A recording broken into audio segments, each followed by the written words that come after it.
Good morning. I welcome you all on my YouTube channel. And in today's video, I am going to explain a very beautiful short poem written by Christina Rossetti. And the title of the poem is When I Am Dead, My Dearest. Christina Rossetti was the daughter of a very famous writer, Gabriel Rossetti, and she was the sibling of Dante Gabriel Rossetti, who was a very famous pre-Raphaelite poet. So this is a very simple poem, but it has a very deep meaning. At a deeper level, the poem underlines the inevitability of death and the futility of any crying or mourning over it. After death, one grows indifferent to all pleasures or pains.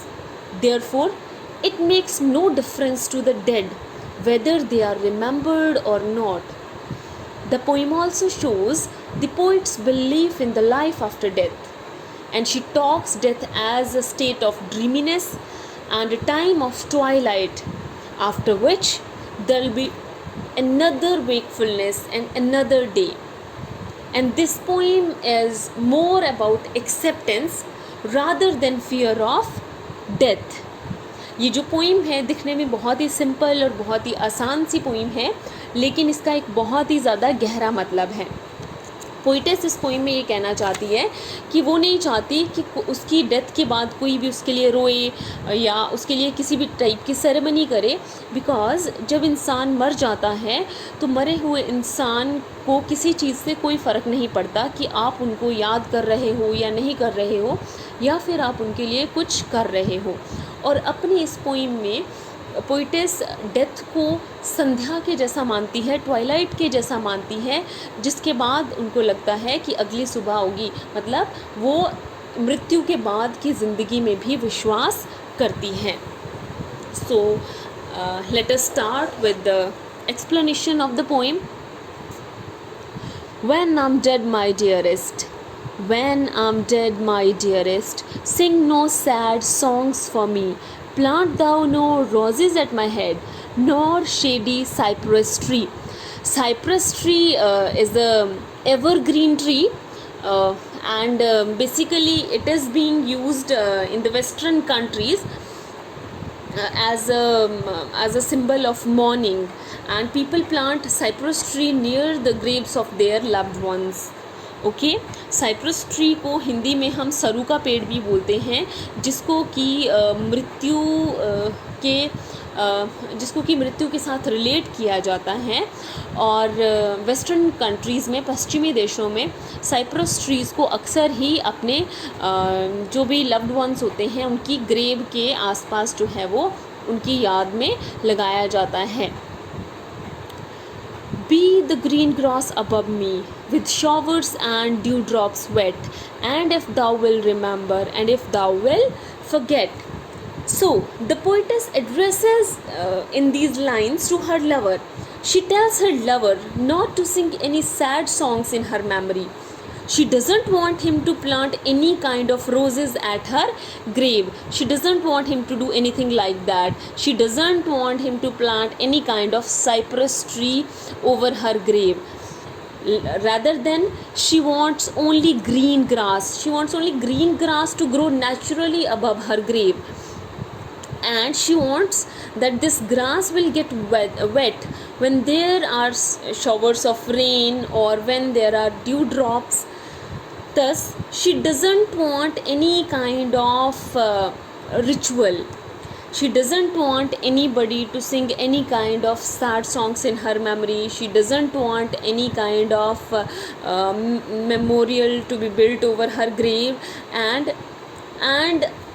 finally, she is emphasizing that she doesn't want anybody to do anything for her. Especially, she doesn't want anything for her lover.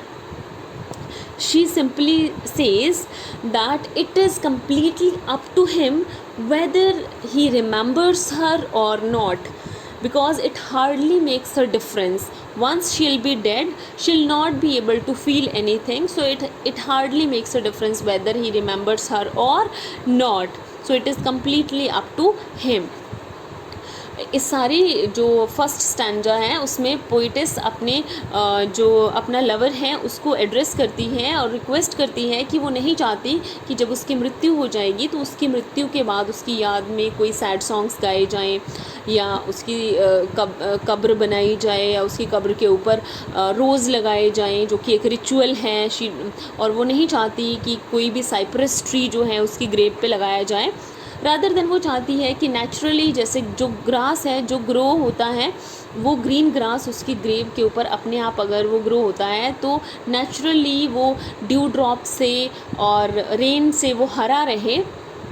और अंत में इस stanza में जो poetess है वो बोलती है कि ये कम्प्लीटली उसके लवर के ऊपर डिपेंड करता है कि वो उसको याद करता है या नहीं करता है, बिकॉज़ जब उसकी डेथ हो जाएगी तब उसको इन सब चीज़ों से फ़र्क नहीं पड़ता है। तो उसके लवर के ऊपर है कि उसको याद रखना है या उसको याद नहीं रखना है।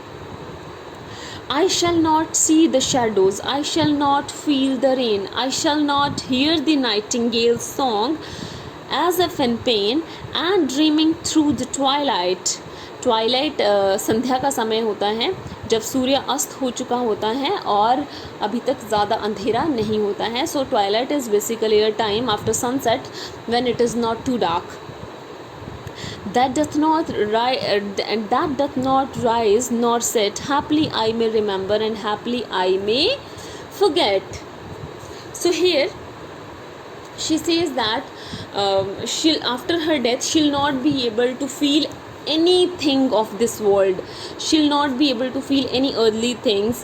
She'll not be able to feel the shadows.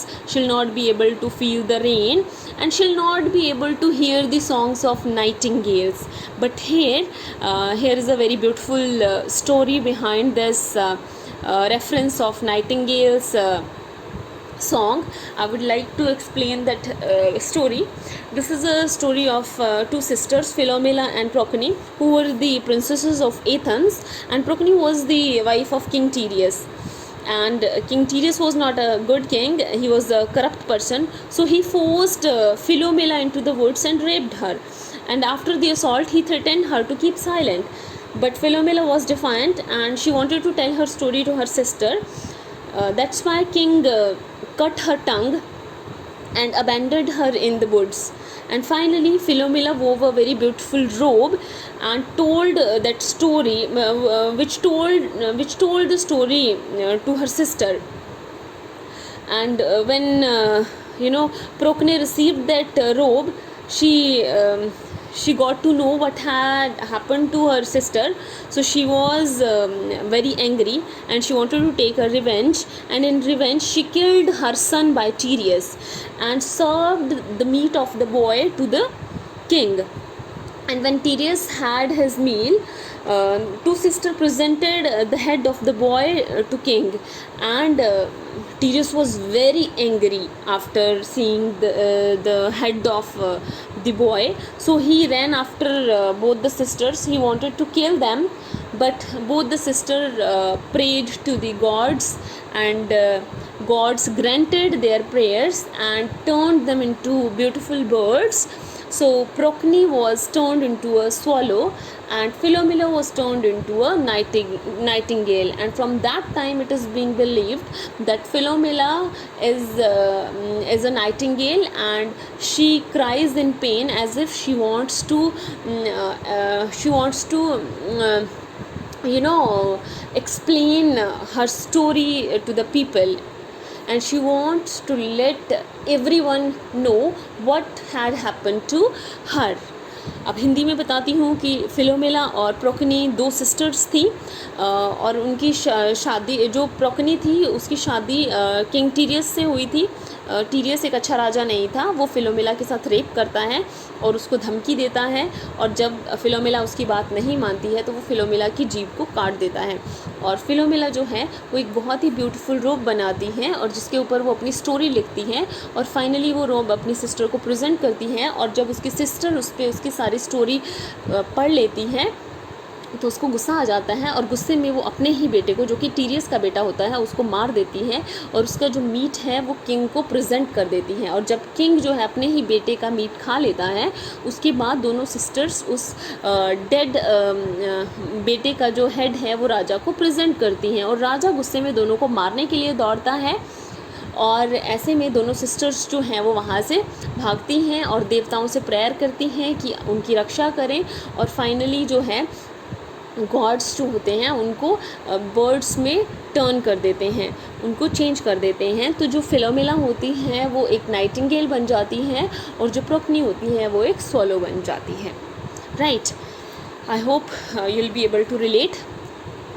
So what she said, that after her death she'll not be able to feel anything earthly. She'll not be able to feel the shadows, she'll not be able to feel the rain, and she'll not be able to feel the pain of nightingale, because she'll not be able to hear her songs, because she'll be death and dreaming through the twilight that doth not rise nor set. Happily I may remember and happily I may forget. So this is a very important reference. Here poetess compares death to twilight.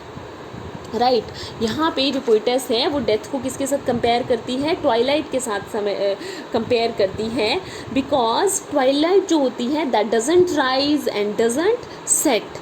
So it is a kind of an intermediate existence that has in it no change or no movement, and in that state she may remember or may forget all about her lover on this earth.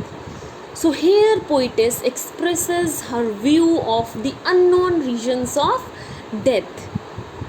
The one thing she is certain, that this is a world where the pain and the pleasures of the earthly life will cease to have any effect on her. But she is not certain whether she'll remember anything or not. So finally she concludes her poem by saying, happily I may remember and happily I may forget, because after her death she'll be indifferent to any kind of pain and any kind of worldly thing. So she may remember or she may forgot everything of this world, because it hardly makes a difference to a dead person. और finally वो बोलती है अपनी इन lines में कि मृत्यु के बाद जब वो कुछ भी महसूस नहीं कर पाएगी, ना शेडोज़ को, ना रेन को, ना ही वो उस नाइटिंगेल के दर्द भरे गाने को सुन पाएगी जिसमें वो अपनी कहानी बताना चाहती है, और ना और वो मृत्यु को किसके साथ कंपेयर करती है? संध्या के साथ कंपेयर करती है, जिसका ना तो कोई अंत होता है और ना ही जिसकी कोई शुरुआत होती है. तो उसको लगता है कि वो एक ऐसी स्टेट है जहाँ पे आप एक ड्रीम की तरह रहते हो, स्लीप की तरह रहते हो, जहाँ पे ना आप उठते हो, ना कुछ करते हो, ना कुछ मूवमेंट होती है. और ऐसी स्थिति में शायद ही वो किसी को याद कर पाए, या उसको कुछ याद रहे या उसको याद नहीं रहे. आई होप आप सबको ये पोइम अच्छे से समझ आ गई है. इफ़ इन केस आप लोगों को ये पोइम समझ नहीं आएगी, kindly leave your queries in the comment section. I'll definitely check, I'll go through and definitely I'll try to explain it in a better way. Thank you so much.